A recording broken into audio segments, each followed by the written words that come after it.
নমস্কার বন্ধুরা, শ্রুতির তরফ থেকে সুজাতা আজকে আপনাদের সামনে যে গল্পটি নিয়ে আসছে সেটির সামাজিক বার্তা কিন্তু যথেষ্ট। আমরা আমাদের চারপাশে অনেক অবাস্তব জিনিসকে ভগবান, ঈশ্বর, ঐশ্বরিক ইত্যাদি তকমা দিই। সেই তকমা দিতে গিয়ে যে সেই তকমাটি পাচ্ছে তার যে কি অবস্থা হয় সেটা আমরা কখনো কল্পনা করেও দেখি না। সেই রকমই একটি ঘটনা নিয়ে ফিরে এলাম স্বপ্নময় চক্রবর্তীর গণেশ গল্পটির দ্বিতীয় ভাগ নিয়ে। আপনারা আগের পর্বে শুনলেন যে সোজা সরল ক্যাবলা কিভাবে একটা অদ্ভুত আকৃতিতে পরিণত হলো এবং কেন হলো। এই পর্বে আপনারা শুনবেন সেই আকৃতি নিয়ে তার জীবনে কি বিপর্যয় নেমে আসলো এবং তার কি হলো। অবশ্যই পুরো গল্পটা সঙ্গে থাকবেন, শুনতে থাকুন। স্বপ্নময় চক্রবর্তীর গণেশ। গোপীবল্লভ বলে, গণেশ নামটা একদিনে সার্থক হলো, একেবারে রিয়েল গণেশ করে দেশে কোম্পানি। গণেশের বাপ মহাদেব, মায়ের নামটা দুর্গা করে দিলি একেবারে 16 কলা পূর্ণ হয়ে যায়। তোমাদের হল কাঁঠাল গাছটায় সাইনবোর্ড মারি দেওয়া কৈলাস। ছোটবেলায় মহাদেবের বাবা মহাদেবকে সংসার যেত। মাথায় ঝুঁটি বেঁধে, ঝুঁটিতে পালক গুজে, মুখে নীল রং করে, হাতে বাঁশি লাগিয়ে কেষ্ট ঠাকুর, কিংবা গায়ে ছায় মাখিয়ে মাথায় জটা বেঁধে মহাদেব। মহাদেব হলে চোখ বড় বড় করতে হতো, আর কেষ্ট হলে চোখ ঢুলু ঢুলু করতে হতো। লোকের দুয়ারে গেলে পয়সা মিলতো, চাল ডাল সিধে মিলতো। এখন মহাদেব ভাবে, এই সত্যিকারের গণেশকে যদি সাইকেল রিক্সার সিটে বসিয়ে হাটে নেওয়া যায় তাহলে কেমন হয়। গণেশের পেটটাও আগের চেয়ে একটু বড় হয়েছে। মহাদেব ভাবে, কোম্পানিতে ভালো খাবার দাবার পেয়ে এমনটা হয়েছে।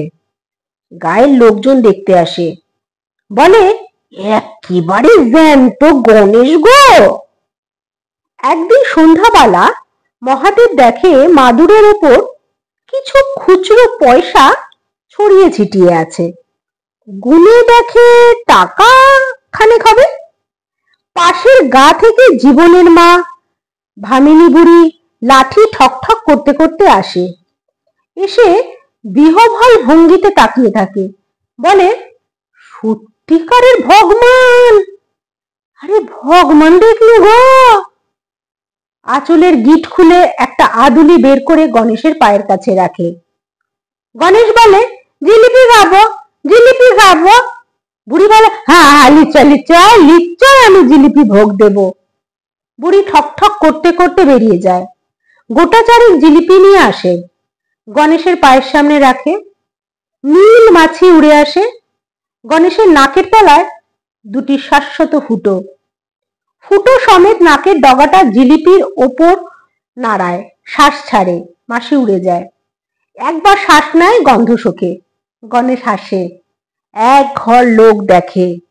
বুড়ি বলে, কৃপা করো বাবা গণেশ, আর পারতেছি না। জীবনের বউটা খাতি দেয় না, বড় জ্বালাতন করে, কেবল গাল মন্দ করে, উদ্ধার করো। গণেশ মাথা নাড়ে আর জিলিপি খায়। পরদিন ভোরবেলা কলমি শাক তুলতে গিয়ে জীবনের বউ সাপের কামড় খায়। তাই শুনে ভামিনী বুড়ি মাথা চাপড়াতে থাকে। মনে মনে বলতে লাগলো, হায় রে হায়, বাবা গণেশ, তুমি এত জাগ্রত তা তো বুঝতে পারিনি গো। আমি ভোকলা বুড়ি, আমার কথাই শুনলে জীবনের এখন কি হবে গো। গায়ের লোক জীবনের বউকে ভ্যান গাড়িতে শুয়ে হাসপাতালে দিয়ে নিয়ে যায়। ভামিনী বুড়ি মাথা খুঁটে বলে, একবার তুই মদ আজরা ঘরে নিয়ে চলবে, ওরে দোয়াই বাপ দে। আশেপাশে ওঝা বুদ্ধি নেই। যে ওঝাটি ছিল সে মরে গেছে। তার ছেলে বিডিও অফিসে পিয়ন। সে কিছু কিছু বশীকরণ ইত্যাদি তান্ত্রিক ক্রিয়াকলাপ করে থাকে বটে, কিন্তু তাতে তেমন বিশ্বাস নেই। হাসপাতালের দিকেই চলল ওরা। প্রাথমিক স্বাস্থ্য কেন্দ্র 8 কিলোমিটার, অনেকটা সময় লাগবে। বুড়ির কথায় কেউ কান দেয় না। বুড়ি তখন সাইকেল ভ্যান রিক্সার সামনে শুয়ে পড়ে, বলে আমার মাথা ঘা, বউডারে বাঁচাতে চাস তো গণেশের কাছে নে চল। মহাদেবকে পাড়া হাসপাতালের পথেই পড়ে। জীবনের বউ ভ্যানে শুয়ে আছে, জ্ঞান আছে। ভ্যানের কোণে ভামিনী বুড়ি বাবা গণেশ করতে থাকে। মহাদেবের উঠোনে ভ্যান থামে। ভামিনী বুড়ি ভ্যান থেকে নেমে বলে, বাবা গণেশ এক বাটি টাকা দাও, আগের দিন যা করেছি অলজ্জ করেছি, মাথা টেক পেল না বাবা, এখন তোমার টানে নিয়ে এসেছি, ওরে কৃপা করো, ওরে বাবা গণেশ। গণেশ তখন হাঁক দিয়ে গিয়েছিল। এত লোক দেখে পাণ্ডব জবা গাছটার তলে দাঁড়িয়ে পড়ে। গণেশের মা তাড়াতাড়ি জলের কাজ করিয়ে দিয়ে প্যান্ট পরিয়ে দেয়। গণেশের কপালে গেরিমাটির তিলক, সুরে একটা লাল ফিতে জড়ানো। গণেশের মা তাড়াতাড়ি পাণ্ডব জবা গাছ থেকে একটা ফুল ছিঁড়ে লাল ফিতের মধ্যে গুজে দেয়।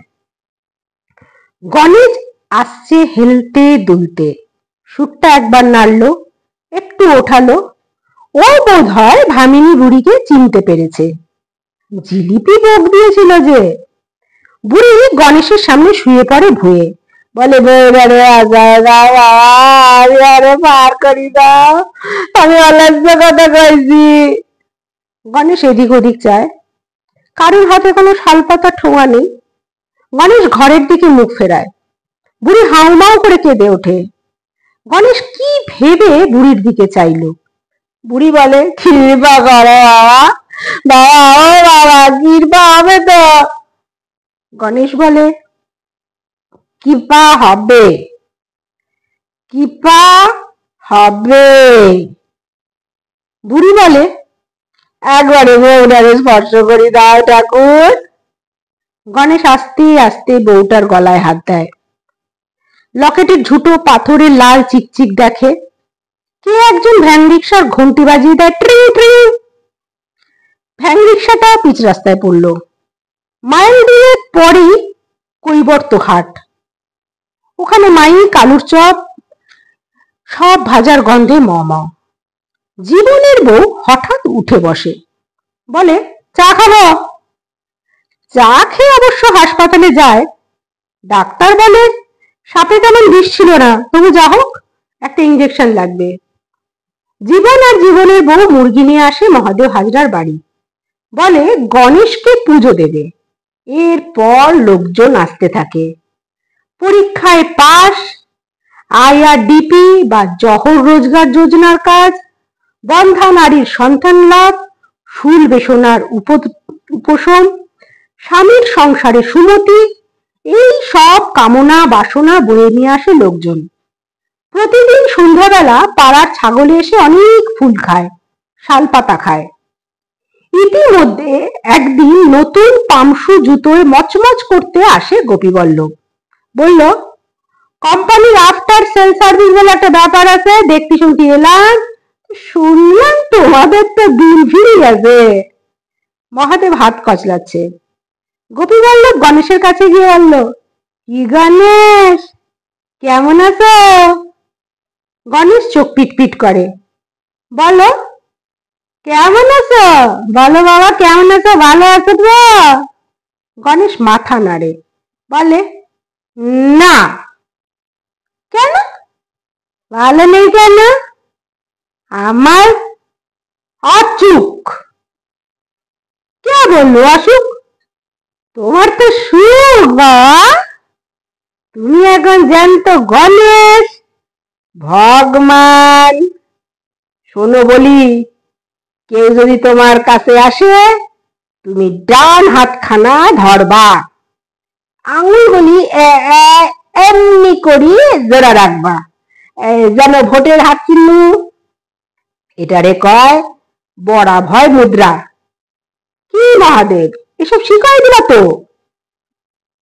আর শোনো গণেশ, এইসব বড়া ভয় মুদ্রা টুদ্রা পাইকারি হারে সবারে দেখাবা না, যারে মনে ধরবে তারে দেখাবা, নইলে না ওজন থাকবে না। মহাদেবের বউ চা করে আনে, চায়ের সঙ্গে নোনতা বিস্কুট ও চানাচুর।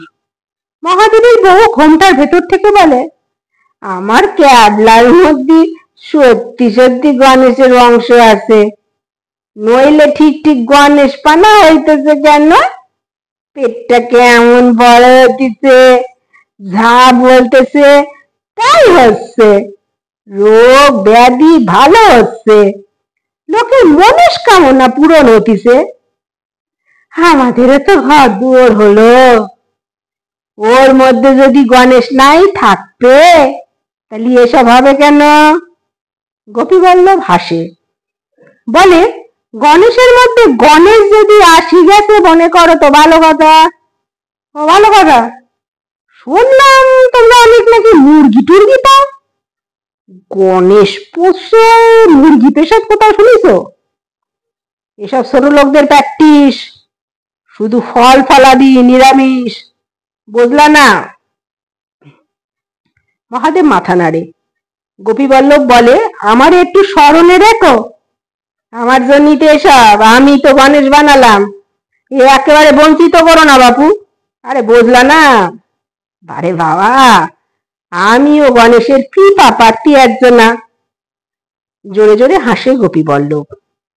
মহাদেব বলে, হাসির কথা নয় বল্লভ, এই ধরো না কেন আমার নাম মহাদেব, ছেলের নাম রাখলাম গণেশ, এরপর যে সত্যি সত্যি গণেশ হয়ে গেল।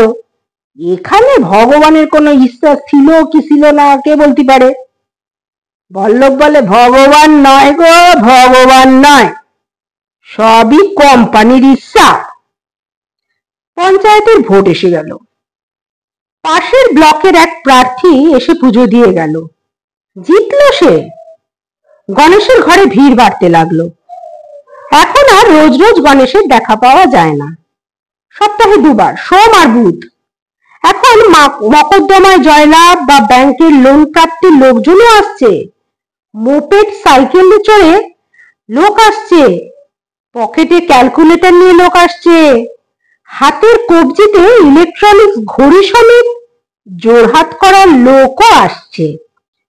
গণেশ এখন দর্শন দেওয়ার সময় হাফ প্যান্ট পরে না, সিল্কের রঙিন ধুতি পরানো হয় ওকে। অর্ডার দিয়ে বানানো হয়েছে কাঠের সিংহাসন, বেশ মানায় ওকে, পেটটা আরো বড় হয়েছে ওর। মহাদেব একটা টেপ রেকর্ডার কিনেছে, পঙ্কজ উদাস, অনুপ জালোটার ভজন, সঙ্গে কুমার শানু, মোহাম্মদ আজিজ। মহাদেবের আগে অন্যের বাড়ি ধান সেদ্ধ করতে গিয়ে বা মুড়ি ভাজতে গিয়ে দাওয়ায় বসা গিন্নিদের গল্প স্বল্প উঠোনে বসে শুনতো। এখন মহাদেব গিন্নি মুড়ি ভাজতে বা ধান সেদ্ধ করতে কোথাও যায় না, তত্ত্ব তালাশ নিতে যায়, এবং সেও এখন পিড়িতে বসে। কার স্বামী কি খেতে ভালোবাসে, ডালের বড়া না হলে কার স্বামীর খাওয়া হয় না, এসব শোনে। কার স্বামী রোজই চাই, নইলে ঘুম হয় না শোনে। কার ননদের শহরে বিয়ে হয়েছে, খাট আলমারি ফ্রিজ দেওয়া হয়েছে। কার বোনের বিয়েতে সমস্ত স্টিলের বাসন, প্রেসার কুকার, মশলা বাটার মেশিন। কার ভাসুর ঝির বিয়েতে টিভি, সোফা, টেলিফোন। এইটা নিচে কথা, টেলিফোন কেনা যায় না, কে যেন বললো? কে বললো যায় না? আমি নিজে দেখলাম, মায়েরই বলছি, আবার মিছে।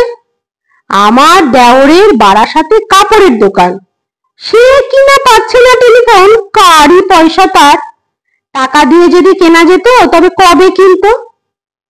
গণেশের মা এসব শোনে, ওরও কথা বলতে ইচ্ছা করে। গণেশের স্কিলের টাকায় ঘরে টিন হয়েছে, বাকি টাকা ব্যাংকে। গণেশের দক্ষিণার টাকায় টেপ রেকর্ড, গদি, খাট, আলমারি, ঘর পাকা, লাল সিমেন্ট। যদি ওর মেয়ে হতো তবে তার বিয়ে দিতে পারতো, বলতে পারতো এরকম 18 ভরি সোনা, খাট, আলমারি, প্রেসার কুকার। কিন্তু নারীর জট খোলবার জন্য হাসপাতালে যাওয়ার সময় হয় না যে। ও হাসপাতালে ভর্তি হলে ভক্ত সামাল দেবে কে?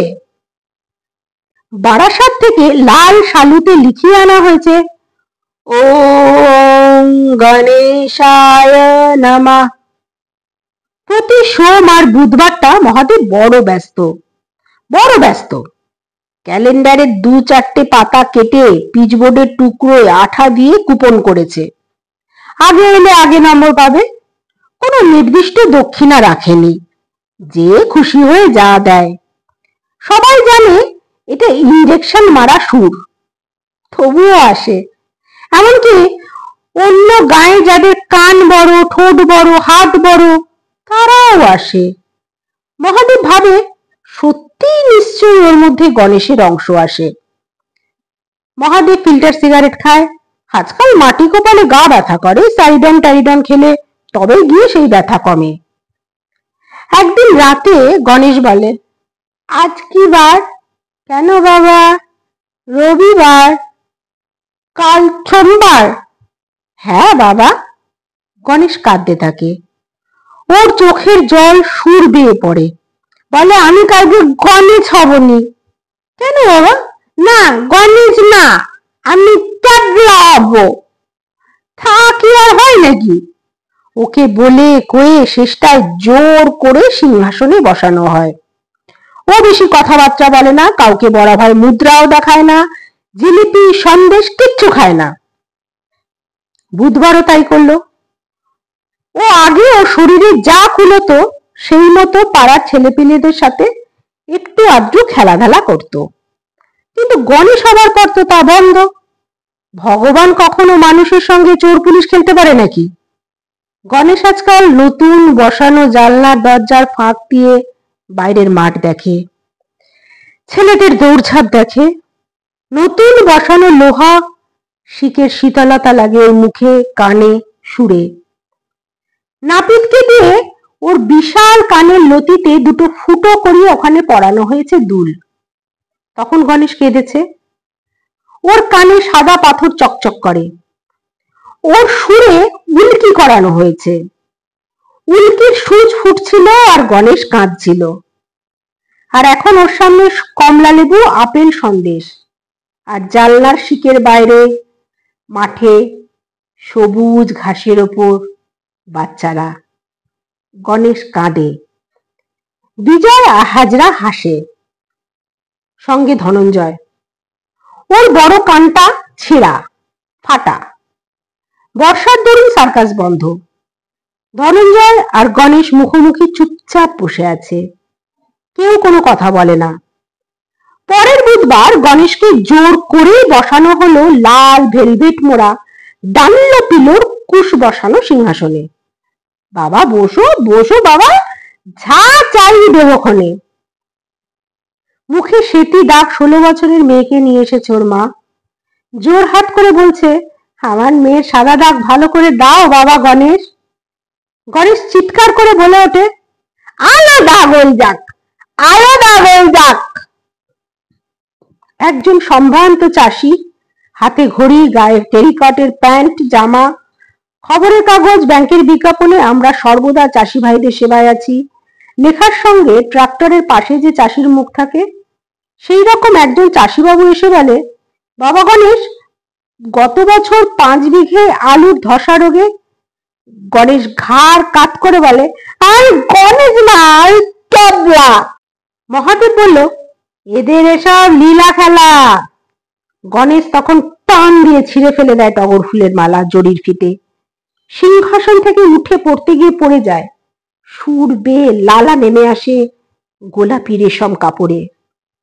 আরো সোমবার আসে, বুধবার আসে। সিংহাসনের দারু কাজ করা ছোট মাকড়সার নিজস্ব কারুকাজ শুরু করে দেয়।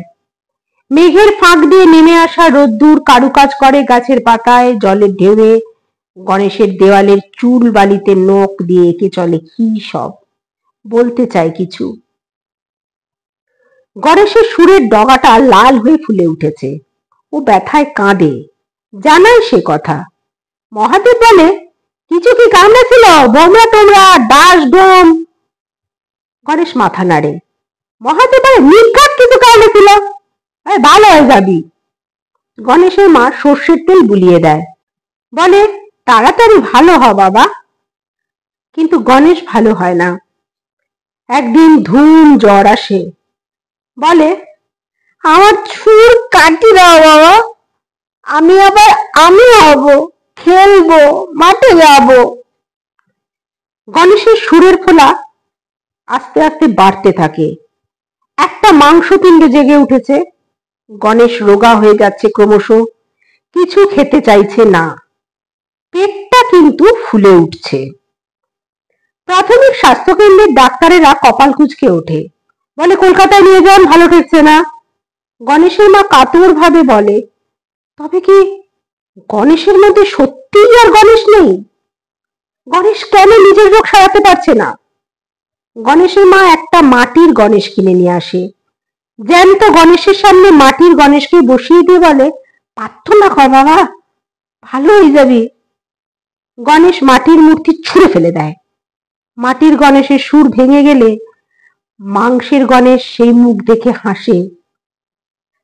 একদিন গণেশের সুরে জেগে ওঠা মাংসপিণ্ড থেকে রক্ত ঝরে, পুজ ঝরে, কোথা থেকে এসে যায় নীল মাছি। মহাদেব ডাক্তার ডাকে। ডাক্তার বলে সুরটা কেটে ফেলতে হবে। গণেশ যেন খুশি হয়, বলে তাহলে আমি হয়ে যাব। মহাদেব গোপী বল্লভের কাছে যায়, বলে কোম্পানিতে বলে সুরটা কাটিয়ে দিতে। গোপী বল্লভ বলে কন্ট্রাক্টে নেই, কোম্পানি ছোট করে না, শুধু বড় করে দেয়। তারপর একদিন গণেশ মারা যায়।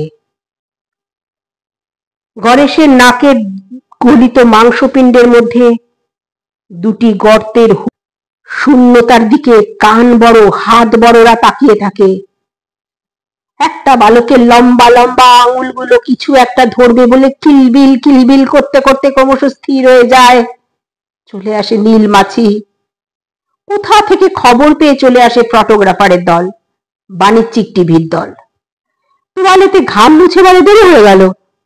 3 পায়ের উপর দাঁড়ায় ভিডিও ক্যামেরা, জাপান নির্মিত, ওয়াইড অ্যাঙ্গেল, জুম টেলি ইত্যাদি সহযোগে রঙিন ছবির রকমারি ইনসার্ট যোগে চলে যাবে মানচিত্রে লাল নীল সবুজ হলুদ নানা দেশে। শ্মশান বন্ধুরা মরা গণেশের গনসার ক্যাবলার মৃতদেহ ছেড়ে ধীরে ধীরে দেখছে ক্যামেরা, যন্ত্র, দেখছে যন্ত্রের মানুষ। এ সময় কিভাবে ছুটে এলো ধনঞ্জয়। ধনা, ওর বড় কানটার ওখানে এখন একটা বড় গর্ত, সেখানে ওখানে অনেক ছেঁড়া ফাটা। সে গণেশের মৃতদেহটার ওপর উপুর হয়ে অঝরে কাঁদতে থাকে। ছবি উঠছে এখন, অনেক ছবি উঠছে, প্রচুর ছবি। শেষ হলো স্বপ্নময় চক্রবর্তীর লেখা গণেশ। আপনারা দেখলেন একটি সুস্থ সবল বাচ্চা দেবতা হতে গিয়ে কোন স্বর্গলোকে পৌঁছে গেল। গল্পটি আমি 2 ভাগে আপনাদের জন্য পাঠ করেছি, ধৈর্য ধরে শুনবেন। কেমন লাগলো অবশ্যই জানাবেন।